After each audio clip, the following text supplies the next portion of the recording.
امریکہ کی صدر Donald Trump کی جانب سے نیشنل سیکیورٹی اسٹریٹجی جاری کی گئی ہے۔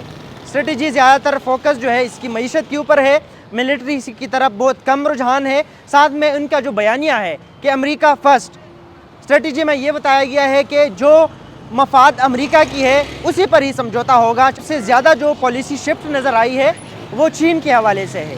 جو بائیڈن کی 2022 کی نیشنل سیکیورٹی اسٹریٹجی کو اگر ہم اس کے ساتھ موازنہ کریں تو اس میں یہ بتایا گیا تھا کہ بحیرہ ہند اور بحر الکاہل کے جو خطہ ہے جس میں انڈیا، پاکستان، چین اور دیگر ممالک شامل ہے، اس کے اوپر امریکہ کو یہ اعتراض تھا کہ چین اس خطے پہ اجارہ داری قائم کرنا چاہتی ہے۔ تاہم ٹرمپ کی جو پالیسی ہے اس سے بالکل مختلف ہے۔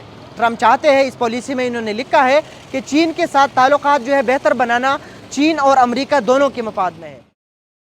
دلچسپ بات یہ ہے کہ ٹرمپ کی اس پوری پالیسی میں پاکستان اور افغانستان کا بالکل ذکر ہی موجود نہیں ہے۔ پاکستان اس سے پہلے امریکہ کی اتحادی تھے۔ وار اگینسٹ ٹیررزم، جو پاکستان میں دہائیوں تک یہاں پہ وہ جنگ لڑتی تھی ٹیررزم کے خلاف، پاکستان ان کا ایک مضبوط اتحادی تھا۔ بین الاقوامی امور کی پروفیسر محمد فیاض سمجھتے ہیں کہ اس پالیسی سے ایک بات یہ بھی واضح ہو جاتی ہے کہ اس انڈو پیسیفک ریجن میں اس سے پہلے جو دنیا کی میجر طاقتیں تھی وہ زیادہ تر ان کا جھکاؤ انڈیا کی جانب تھا، اور یہاں کی سیکیورٹی کے معاملات میں زیادہ تر جھکاؤ انڈیا کی جانب ہوتا تھا۔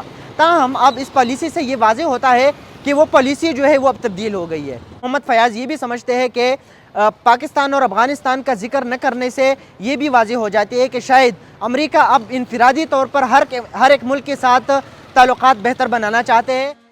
جو بائیڈن کی 2022 کی پالیسی اگر ہم اٹھائے تو اس میں افغانستان کا باقاعدہ ذکر موجود ہے، اور اس ٹائم پہ انہوں نے کہا تھا کہ ہم نے وہاں سے انخلا تو کیا ہے لیکن پھر بھی ہم یہ چاہیں گے کہ افغانستان جو ہے کسی شدت پسند تنظیم کے لیے گڑھ نہ بن جائے، تاکہ وہ امریکی سیکیورٹی کے لیے کوئی خطرہ نہ بنے۔